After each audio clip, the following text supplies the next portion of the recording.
Madalas pag nakasagad dalo. Uy, wala rito ah. Pero sa tingin mo tatagal? More.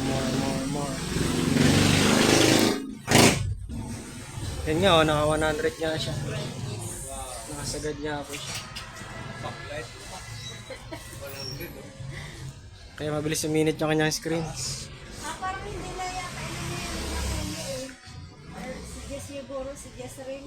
Ganun po talaga po. Pag galing store po, sinasagad yan. Kasi parang wala naman kami inano dyan na mga ano sa setting. Kasi pagdating sa ano. Nakaranas kasi ako nito, 20 to 30% lang, 7 years bago siya napundi. Kasi brightness na dapat. Babawi na lang pagka medyo madilim na siya, dito na lang kayo babawi sa brightness.